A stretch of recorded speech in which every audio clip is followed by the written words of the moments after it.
Terminamos hace 8 días hablando sobre, o tratando de aclarar un poco sobre a dónde iban los muertos en el Antiguo Testamento, a dónde van en el Nuevo Testamento y cuál es el final a través de una gráfica sencilla como la que estoy proyectando.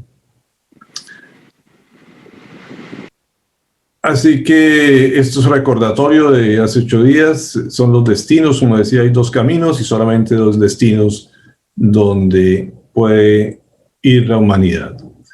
Y de acuerdo a lo que decidamos, pues ese es el destino que vamos a tener. Veíamos que desde de que Jesucristo asciende con los resucitados, con los que Él resucitó, sacados del seno de Abraham, fueron llevados a lo que se conoce como el paraíso. Y aquí en la primera parte vemos esa parte de la resurrección y después estamos esperando la segunda parte, que es el rapto, para ir al tribunal de Cristo y tener el evento de las bodas del Cordero. Ese es nuestro lugar en la actualidad. Estamos en este periodo esperando el rapto, lo que se conoce como el rapto o el arrebatamiento en la palabra de Dios. Lo que el Señor dice es que seremos todos transformados en un cuerpo glorioso, que no podemos ir en este tipo de cuerpo, por eso ese cuerpo tiene que morir. Y tiene que ser ese espíritu del Señor el que nos transforma nuestra alma para ser presentados completamente santos ante Él. Y es la única forma de estar en ese lugar que el Señor ha preparado para todos los justos y todas las personas santas que Él santifica y justifica. Así que necesitamos una transformación tanto en lo físico como en nuestra alma para estar en su presencia, y eso es lo que el Señor nos habla aquí. Aquí en este pasaje que acabamos de leer dice que eso va a ser en un abrir y cerrar de ojos, y quería aclarar un poco este término. No solamente implica de que es algo muy rápido, de que va a ser en un instante, sino también nos empieza a hablar del momento que va a suceder esto. Y quiero llevarlos a algo que encontré sobre lo que hemos hablado algunas veces, de cómo se compone el día para el pueblo de Israel, donde empieza el día en la puesta del sol, o sea, al atardecer, y se espera la noche. Aquí empieza el día, y así lo dice Génesis 1:5, dice: llamó Dios a la luz día, y a las tinieblas llamó noche, y fue la tarde y la mañana un día. Entonces, bíblicamente está esto confirmado, de que el día empieza en la tarde, después sigue la noche, y el resto del día hasta terminar al final del otro día. En esta parte donde se oculta, se puede decir, el sol, es lo que ellos siempre han conocido como un abrir y cerrar de ojos. Y creo que todos hemos vivido lo que es un atardecer, que en cuestión de minutos de pronto ya se desaparece y empieza la noche. Y ese momento lo conocen como el crepúsculo, como si fuera un abrir y cerrar de ojos. Así que ese es el momento en que eso ha de suceder. Y es interesante este tipo de gráfica. Como recordando también aquí en lo que es la puesta del sol, la medianoche, el amanecer y el atardecer, en nuestra gráfica que quiero compartirles, fue lo mismo que sucedió cuando el Señor murió, y todo fue muy rápido. La verdad es que, como veíamos, tenían que llevarlo al sepulcro antes de que empezara el Shabbat, antes de que fuera a las 6 de la tarde, tenía que estar enterrado, y todo su entierro fue muy rápido, llevarlo al sepulcro, prepararlo para llevarlo allá. Y así mismo va a suceder, así como lo vemos acá, también fue se podría decir, en un abrir y cerrar de ojos. Y aquí vemos que fue en la tarde del día miércoles, pasaron los 3 días que ven aquí arriba, en el mes de Abib.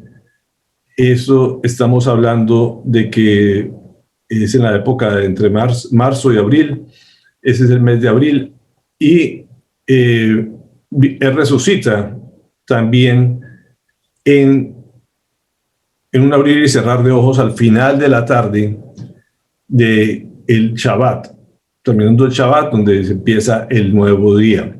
Así que es un recordatorio de lo que aquí sucedió.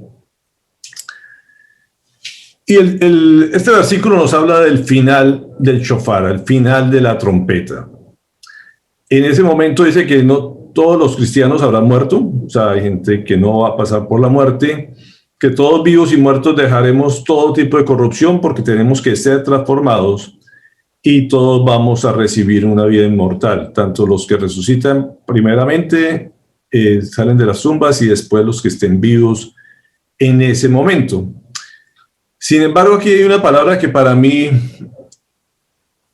fue un poco difícil y he luchado todo desde ayer con este mensaje por esa parte. Cuando uno llega al final de la trompeta, al final del shofar, uno se imagina que es la última trompeta, como dice ahí, que es la última trompeta que ha de sonar. Y eso nos lleva a recordarnos las trompetas del Apocalipsis. Pero hay algo que no cuadra y que mucha gente, en base a esto, nos dice que la iglesia va a pasar por la tribulación. Y cuando uno va a la última trompeta, que es la séptima trompeta que suena, tiene que irse a Apocalipsis 11, del 15 al 19, que describe esta trompeta. Dice: el séptimo ángel tocó la trompeta, y hubo grandes voces en el cielo que decían: el reino del mundo ha llegado a ser de nuestro Señor y es ungido, y reinará por los siglos de los siglos. Y los 24 ancianos que estaban sentados en sus tronos ante Dios se postraron sobre sus rostros y adoraron a Dios, diciendo: te damos gracias, Señor Dios Todopoderoso, el que eres y el que eras, porque has tomado tu gran poder y asumiste el reino. Y se airaron las naciones, pero ha llegado ya tu ira y el tiempo de ser juzgados los muertos y de dar galardón a tus siervos los profetas y a los santos y a los que temen tu nombre, a los pequeños y a los grandes, y de destruir a los que destruyen la tierra. Y el santuario de Dios en el cielo se abrió, y en su santuario fue vista el arca de su pacto, y hubo relámpagos, voces y truenos y un terremoto y grande granizo. Y aquí nos muestra un panorama que también lo muestra Ezequiel en una profecía, pero nos habla precisamente cuando él viene al juicio final y va a juzgar a los que están muertos, que veíamos que estaban en el Sheol y que siguieron muertos hasta el final. Y esto se basan a decir que esa es la última trompeta, muchos comentaristas, y por lo tanto esto ya es después de la tribulación, como hemos visto, es al final del milenio, y uno dice, bueno, y entonces, ¿cómo así que el final de la trompeta? Y para mí no cuadraba, y como digo, hay mucha literatura que justifican esto diciendo que la iglesia va a va a resucitar los muertos y la iglesia va a encontrarse con el Señor hasta después de la gran tribulación. Y para mí era bastante controversial hasta que por fin encontré cierta literatura que me explicaba, que hoy quiero compartir esto con ustedes para entender a qué se refiere como la última trompeta o el último shofar. Como ven en esta gráfica, esto muestra las 7 trompetas después de darse los 7 sellos, de abrirse los 7 sellos, de darse casi que en unión con las 7 plagas. Y esto lo muestran, como digo, cuando ya hacia el final o al comienzo de los 1000 años, y tampoco cuadraría con este momento, el arrebatamiento.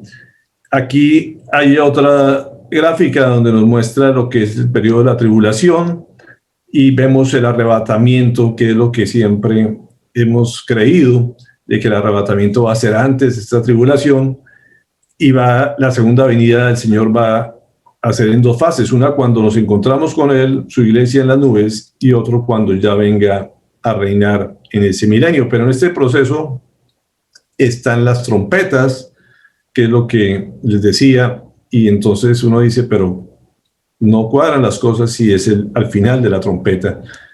Y como les digo, de esto ha habido muchas controversias en este aspecto. Acá hay otra gráfica también que nos habla de los sellos, de las trompetas apocalípticas, y siempre vamos a encontrar la séptima trompeta al final de la tribulación. Y esto genera, como digo, mucha inquietud, por lo menos a mí, en mi desconocimiento lo hacía. Y antes de aclarar esto, vamos a mirar por qué hablamos del shofar. Ayer estuvimos todo un día, un rato de una hora de alabanza alrededor de lo que era el shofar y lo que significaba esto. Pudimos escuchar el shofar y los tiempos sonidos del shofar. El shofar es esos cuernos de carnero, como ven ahí en la pantalla, que ayer también preguntaba de dónde era. Y pues ahí está la gráfica del cordero y el tipo de cuerno, y esto es lo que utilizan para diferentes funciones, muchas veces para llamar a la guerra, tiene un significado profético y un significado bíblico, o sea, un instrumento bíblico que el Señor utiliza, es un instrumento del Señor que lo utiliza en diferentes ocasiones, y hoy vamos a repasar un poco en qué situaciones se utiliza el sonido del shofar, que no es un instrumento musical, es más bien un ruido que, como veíamos ayer, es un ruido que no es a veces muy agradable, pero que tiene una función y un significado muy especial para el Señor. Empezamos a encontrarlo en Éxodo 20, 18, y el Señor nos habla en su palabra en ese encuentro con Moisés. Dice, y todo el pueblo contemplaba los truenos y los relámpagos y el sonido del shofar, y el monte que humeaba, y viéndolo el pueblo, se estremecieron y se mantuvieron lejos. Era la primera vez que el Señor empieza a hacer mención o utilizar este shofar, y así lo escuchó todo el pueblo, en medio de los truenos, de los relámpagos, del fuego que había. Algo interesante que se ve todavía en ese monte Sinaí, en medio de Egipto, esa cima del monte completamente quemada hasta la fecha, donde no se produce absolutamente nada, y hoy todavía es vigente a través de Google Earth. Si quieren mirar en algún momento por Google, lo buscan y ahí van a encontrar ese monte completamente quemado todavía. En el jubileo también se anunciaba el jubileo, que hemos hablado de él, es el año donde se perdona todo, donde se hace borrón y cuenta nueva, y empieza un nuevo proceso, una nueva era, y también se utiliza el shofar, y todo esto va relacionado a lo que estamos viendo como el día del Señor. Dice entonces, Levítico 25:9 dice, entonces en el día del perdón del año 50, haz un fuerte y prolongado toque del cuerno de carnero por todo el país. Aquí está hablando de un fuerte y prolongado toque, y es importante que lo tengamos en cuenta para más adelante. En Josué 6:20 nos dice, entonces el pueblo gritó y se hizo resonar el shofar. Y aconteció que cuando el pueblo oyó el sonido del shofar, el pueblo gritó con gran alarido, y la muralla cayó sobre sí misma. Entonces el pueblo subió hacia la ciudad, cada uno de frente, y capturaron la ciudad. Como recuerdan, cuando el pueblo de Israel llegó a Jericó, el Señor les dio instrucciones de dar las vueltas alrededor de la ciudad, y después de esto, de las 7 vueltas, dio instrucciones que tocaran el shofar, y cuando sonó el shofar, todas las murallas se derribaron. Ven el poder del shofar a través de las instrucciones dadas por el Señor. Por algo dio esa instrucción y tuvieron la victoria y tomaron la ciudad. Entonces también es un instrumento de guerra para la victoria del Señor. Primera de Reyes 1:39 nos dice, entonces el sacerdote Sadoc tomó el cuerno de aceite del tabernáculo y ungió a Salomón, y dieron soplido al shofar, y todo el pueblo exclamó, viva el rey Salomón. Entonces también en la ceremonia donde se ungía un rey, se utilizaba el sonido del shofar, se anunciaba al pueblo que había un nuevo rey y empezaba un nuevo periodo de gobierno de este rey, y también en esta ocasión se utilizaba el shofar. En Amós 3:6 dice: cuando el cuerno de carnero toca la alarma, ¿no debería el pueblo estar alarmado? Llega el desastre a una ciudad sin que el Señor lo haya planeado. Y es evidente aquí que también cuando hay un sonido del shofar era para anunciar que algo iba a pasar, de que el Señor había anunciado que se prepararan, y la gente temblaba. Es cuando suena una sirena en una comunidad, como un barrio, y eso es para que la gente se despierte y miren que viene algo, que está pasando algo bien importante. Así como suenan las alarmas en la actualidad, así también se utilizaba el shofar para anunciar al pueblo lo que se venía, o que algo importante iba a pasar o estaba aconteciendo ya en ese momento. Y eso, dice, hay que alarmarse. Nehemías 4:20 dice: donde quiera que oigáis el sonido del shofar, reunidos desde allí junto a nosotros, nuestro Dios peleará por nosotros. Entonces también es un instrumento que hace que se agrupen las personas, o se agrupaban las tribus, y es un llamado, es también utilizado para llamar a la gente a convocarla en algo, como decía, puede ser para ungir un rey o para un evento especial, se hacía el llamado a través del shofar. Ayer escuchábamos los diferentes sonidos del shofar. Como le digo, no es un instrumento musical, pero se hacen ciertos ruidos que tienen un significado especial. Veíamos el sonido del tequiá, que era básicamente para reconocer al Mesías. El sonido de shevarim, clamor por misericordia, básicamente era pidiendo perdón. Y el teruá, o llamado a guerra. Quiero compartirles por los que no asistieron, para que puedan escuchar estos tres sonidos. Tequía es un sonido como de trompeta y significa reconocer a Jesús como Rey de Reyes y Señor de Señores. Shevarim son 3 notas cortas y significa doblegarnos ante Dios, clamar para que su misericordia descienda sobre su pueblo. Teruá son 9 notas pequeñas en rápida sucesión, que simbolizan un sonido de alarma. Este es un sonido de guerra, es un sonido devastador. Y tequía. Esos son los 3 sonidos iniciales, que aquí el último es un sonido de alarma, un sonido de guerra, como dice, un sonido devastador, son varias veces que se repiten. Así que ese es el teruá. Y precisamente de teruá quiero detenerme a hablar un momento, porque esa es la fiesta que estábamos recordando el día de ayer, y que también incluye parte, hoy también se está todavía celebrando el Yom Teruá. El Yom Teruá es el primer día del mes séptimo para los hebreos. Hoy empieza el mes séptimo. Es considerado un Shabbat alto, y cuando se habla de Shabbat alto, todos, como hemos dicho, todos los desde el viernes a las 6 de la tarde en adelante estamos en Shabbat, pero este puede caer en cualquier otro día de la semana, y eso se considera un Shabbat alto, que hay que conmemorarlo, hay que celebrarlo, y puede caer en cualquier día de la semana diferente a lo que nosotros conocemos como el sábado. Y eso tiene que ver con el primer creciente, de la luna nueva.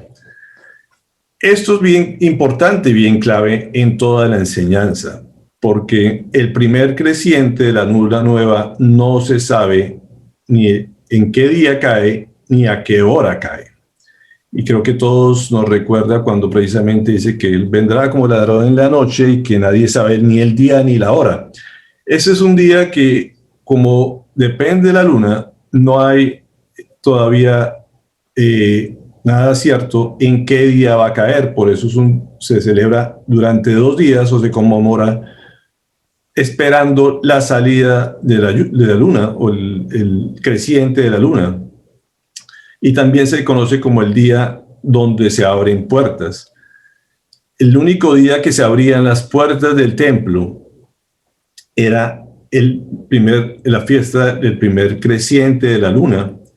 Así que también se recordaba como el día que se abren las puertas. Todo esto tiene una significación muy especial para el Señor, toda una cantidad de simbolismos que el Señor ha utilizado a través de esta fiesta de Yom Teruah, que Yom es la palabra que se conoce como día. Todos los Yom, todas las fiestas del Señor se empiezan con Yom. Y Teruah quiere decir clamor, aclamación, grito de batalla, toque de trompetas, clarinada, aclamación, clamor, guerra, júbilo, tocar, vocerío.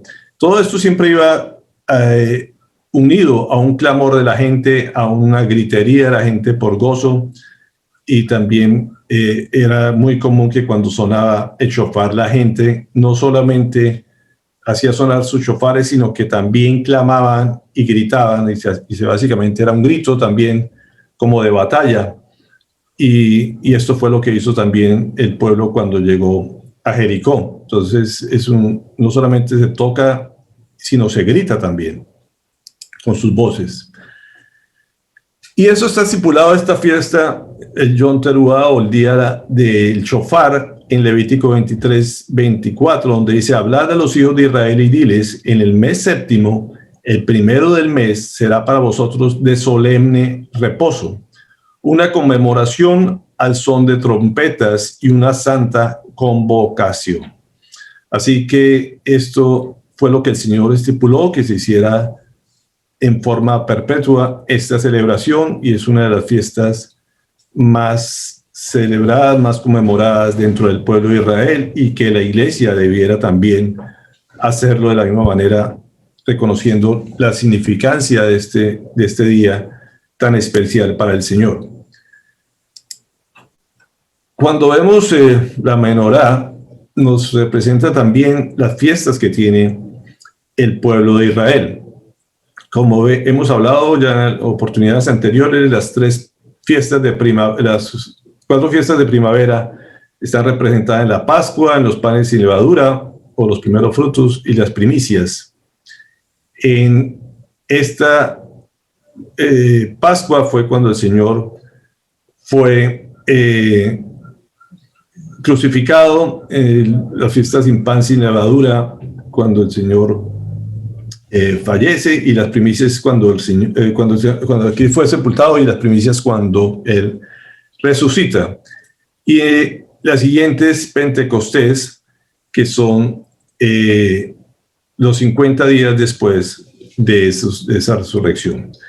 Y después vienen las fiestas del otoño, como hemos hablado. Estas se celebran a partir de septiembre, que es la que estamos celebrando el día de hoy. Después viene también expiaciones, que es 10 días después, y por último tabernáculo. Así que estamos otra vez celebrando el inicio del otoño con esta fiesta de las trompetas. Esos sonidos que ustedes acaban de oír, quería comentarles que se tocaban 100 veces durante esta fiesta de trompetas. Cada uno de ellos hacía 33 veces por cada una de las tribus. Era lo que el pueblo decía. Y por último se hacía un cuarto sonido que ahorita vamos a estudiar. Entonces, durante esta fiesta se tocaba cada una de ellas 33 veces, para un total de 99 veces durante este periodo. Como ven acá, estamos en el mes de Tisri.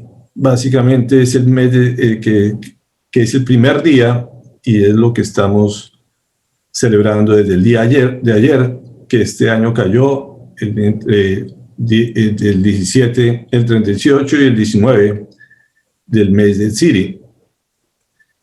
Aquí lo vemos y es el inicio del otoño. Y aquí viene algo bien interesante, como ustedes lo ven en la gráfica, es el comportamiento de la luna, porque es un calendario lunar. Y ven la fiesta en este día, completamente oscuro. Esto es de septiembre del 2020, y así se ve, estaba la luna. Como ven, aquí en este periodo, en cualquiera de estos días, puede empezar a aparecer la luna, y ahí se da el inicio, ahí es cuando se celebra el inicio de la fiesta. Entonces, como ven, hay 2 días donde puede darse, y por eso está estipulado así, que sean 2 días la celebración. En cualquier momento aparece la luna creciente y ahí se empieza a celebrar. Así que, como digo, nadie sabe ni el día en que va a caer, ni la hora que empieza eso, para que entendamos cuando el Señor cuando dice que nadie sabe el día ni la hora.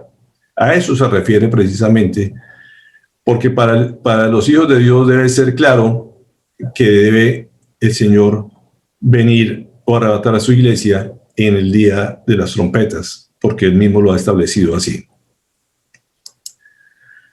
Como ven acá, esto es un calendario hecho en México, pero también estipula lo que es el Rosh Hashanah en estos 3 días, y ahorita vamos a hablar de lo que es el Rosh Hashanah. Está estipulado entre el 18 y el 20, y ustedes lo ven como los calendarios separan estas fechas para celebrar estos días, y son días donde se entra en total reposo para el pueblo judío. Este Rosh Hashanah, dice ella, entonces esto, ¿qué quiere decir y por qué aparece acá? Y quiero hacer la aclaración. Rosh Hashanah significa cabeza del año, y ellos, como hablamos también ayer, celebran el Año Nuevo judío, pero el Año Nuevo judío civil, no es el Año Nuevo bíblico, y por lo tanto no es que nosotros lo tengamos que celebrar esa fiesta. Según ellos es el tiempo que va en relación a la creación del hombre, pero no hay nada bíblico que estipule en qué momento, qué día o qué parte del año fue creado el hombre. Así que esto se sale de lo bíblico y entra en el ámbito pagano, porque esta fiesta fue aprovechada a unir a una fiesta pagana de Babilonia, y le dieron un nombre parecido a una fiesta babilónica. Así que para el pueblo, así como las fiestas han sido cambiadas para los cristianos, también para los judíos. Como ven en este cuadro, vemos lo que es el año religioso, que empieza en el mes de Nisan, que sí es bíblico, que empieza en la primavera, y los judíos tienen 2 años nuevos. Uno bíblico, que es en marzo-abril, cae en marzo-abril, de acuerdo a la luna, y el otro es el calendario civil, que empieza en Tisri, que es un término completamente pagano, y ese es el calendario que ellos utilizan. Así que aquí celebran el Año Nuevo civil, pero el otro año, el Año Nuevo bíblico, empieza en Nisan, que es marzo-abril. Entonces es un pueblo que tiene 2 calendarios, pero este fue tergiversado de lo bíblico por algo pagano. Y aquí recordamos lo que es el espíritu babilónico, siempre tratando de desviar las cosas del Señor, como lo dice Daniel 7:25, dice: desafiará al Altísimo y oprimirá al pueblo santo del Altísimo. Procurará cambiar las leyes de los santos y sus festivales sagrados, sus fiestas sagradas, y ellos quedarán bajo el dominio de ese rey por un tiempo, tiempos y medio tiempo. Esto es una palabra profética de Daniel, donde precisamente habla de que los babilónicos ese espíritu babilónico siempre a tratar de cambiar las cosas del Señor, que hasta la fecha influenciados también por el Imperio Babilónico, la cristiandad ha cambiado todas las fechas, optando o uniéndose a las fiestas paganas, y solo que celebramos hasta la fecha, como Navidad, Semana Santa, todas las demás fiestas que no tienen nada que ver con lo bíblico. Y aquí viene el cuarto sonido, que lo dejé aparte a propósito para que lo escuchen, y es un sonido largo, que con este es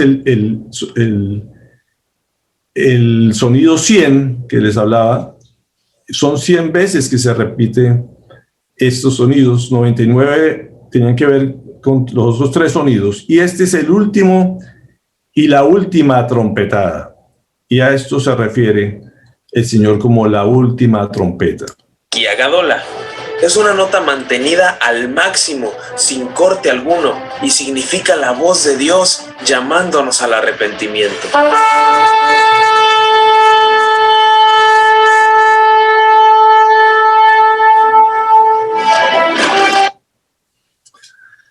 Esta es la última trompeta. A esto es lo que la palabra se refiere como la última trompeta, y no tiene que ver con las trompetas del Apocalipsis.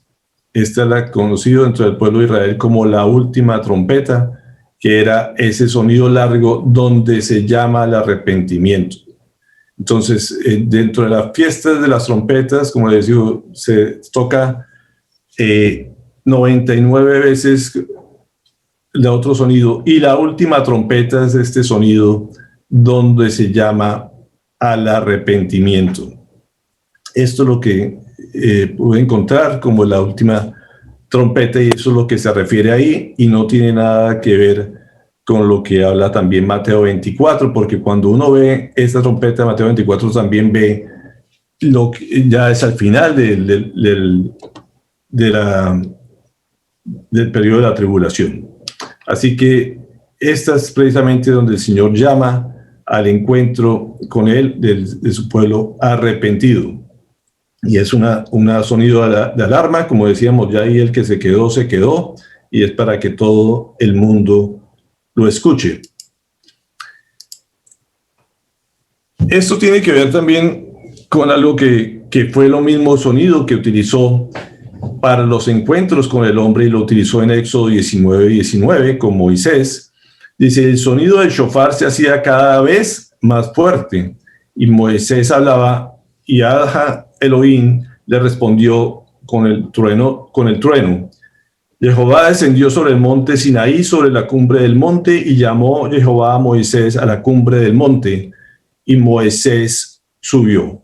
Y aquí vemos precisamente que fue este sonido que el Señor hace al final para que encontrarse con Moisés. Entonces, cada vez que hay un encuentro entre Dios y el hombre, el Señor llama al hombre a través de esta trompeta, que es la más fuerte, la más prolongada, y es la última trompeta que él utiliza. Y esto también lo vemos en el otro encuentro que el hombre va al Señor, que fue en Apocalipsis 4:1-2, donde Juan describe esta misma trompeta. Dice: después de estas cosas miré, y aquí una puerta abierta en el cielo, y la primera voz que oí como de trompeta hablaba conmigo, diciendo: sube acá, y te mostraré lo que debe suceder después de esto. Al instante estuve en espíritu, y aquí un trono puesto en el cielo, y en el trono uno sentado. Y esto nos está hablando al principio del Apocalipsis. Cuando uno mira el Apocalipsis en forma cronológica, ve que hay esta primera trompeta donde es llamado Juan para ver lo que ha de suceder después, y ahí nos describe de ahí en adelante lo de los sellos, las trompetas, las copas, todo el periodo de la tribulación, para después sonar las trompetas apocalípticas, que son ya de castigo, básicamente, que es lo que el Señor utiliza para los que se han quedado aquí. Así que son diferentes esta última trompeta a la séptima trompeta que menciona el Apocalipsis. Así que ya empezamos un poco a aclarar este punto para que lo tengamos claro. Aquí tiene que ver con las puertas también, como les decía, igual funcionaba el día de las trompetas, donde se abrían las puertas del templo. Aquí también fueron abiertas las puertas del cielo para que Juan pudiera entrar y escribirnos lo que veía allí. Esto, como decía, es un llamado al arrepentimiento y así se practica hasta el día de hoy. Este llamado es cuando empieza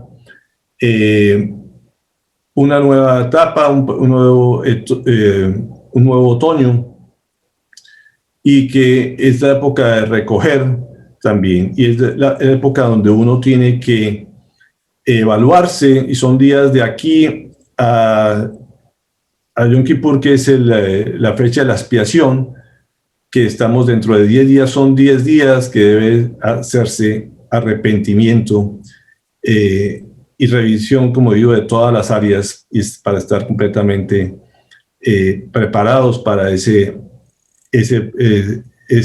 perdón de parte del Señor. Antes del perdón siempre tiene que haber arrepentimiento, y esta fecha conmemora este momento donde hay que buscar la forma de saldar todas las deudas, quitarnos todo el peso de encima. Como decíamos, tiene que ver con el jubileo también, así que es cuando hay que arrepentirse y perdonar a todo el que nos haya hecho daño también. Entonces, esto es parte del significado de esta fiesta tan especial, y por lo tanto el pueblo se arrepiente y busca el perdón, que es la siguiente festividad. Quiero llevarlo a este pasaje en Hebreos 12, 24, 29, es un poco extenso, para que lo busquen en sus Biblias, lo puse ahí simplemente para hacer referencia, que se refiere precisamente y nos hace varias recordaciones de lo que tiene que ver con esta ceremonia. Dicen: busquen la paz con todos y la santidad, sin la cual nadie verá al Señor. Y esto nos habla de arrepentimiento. Asegúrense de que nadie deje de alcanzar la gracia de Dios, de que ninguna raíz amarga brote y cause dificultades y corrompa a muchos, y de que nadie sea inmoral ni profano como Esaú, quien por un solo plato de comida vendió sus derechos de hijo mayor. Después, como ya saben, cuando quiso heredar esa bendición, fue rechazado. No se le dio lugar para el arrepentimiento, aunque con lágrimas buscó la bendición.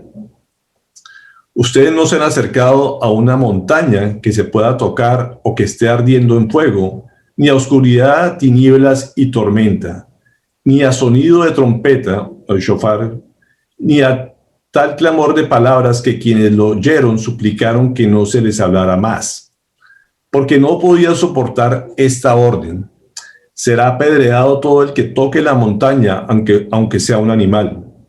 Tan terrible era este espectáculo que Moisés dijo: estoy temblando de miedo. Por el contrario, ustedes se han acercado al monte Sión, a la Jerusalén celestial, la ciudad del Dios viviente. Se han acercado a millares y millares de ángeles, a una asamblea gozosa, a la iglesia de los primogénitos inscritos en el cielo. Se han acercado a Dios, el juez de todos, a los espíritus de los justos que han llegado a la perfección, a Jesús, el mediador de un nuevo pacto, y a la sangre rociada que habla con más fuerza que la de Abel.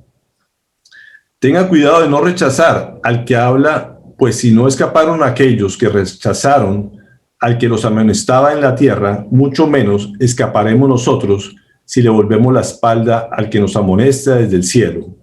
En aquella ocasión su voz conmovió la tierra, pero ahora ha prometido: una vez más haré que se estremezca no solo la tierra, sino también el cielo. La frase "una vez más" indica la transformación de las cosas movibles, es decir, las creadas, para que permanezca lo inconmovible. Así que nosotros, que estamos recibiendo un reino inconmovible, seamos agradecidos, inspirados por esa gratitud. Adoremos a Dios como a Él le agrada, con temor reverente, porque nuestro Dios es un fuego consumidor. Es impresionante todo lo que se describe en este pasaje. Fíjense que nos hace como un recuento de todo desde Moisés en adelante, y nos pone nos recuerda eso como una sombra de lo que ha de suceder. Siempre el Antiguo Testamento es una sombra del Nuevo, y nos trae a colación precisamente ese encuentro de Moisés con el Señor, en medio de ese fuego, en medio de los rayos, pero en medio también del sonido del shofar. Y nos habla precisamente de que tenemos que buscar al Señor, no tenemos forma de huir de Él, vamos a tener que presentarnos, pero tenemos que presentarnos arrepentidos. Es curioso que el pueblo buscó un mediador, y fue ese Moisés, donde le dijo: ve tú, preséntate tú, habla por nosotros, y no se atrevieron a acercarse al Señor, ellos se quedaron afuera. Los estudiosos bíblicos dicen que precisamente esto le costó al pueblo del Señor estar 1200 años, que es sin su presencia o estar en contacto directo con el Señor, sino a través de un mediador. 1200 años son para los estudiosos desde ese día que Moisés se presenta hasta la fiesta de Pentecostés, donde viene el Espíritu Santo. 1200 tiene que ver con las 100 trompetadas que decía, las 100 soplos del shofar por cada una de las tribus de Israel.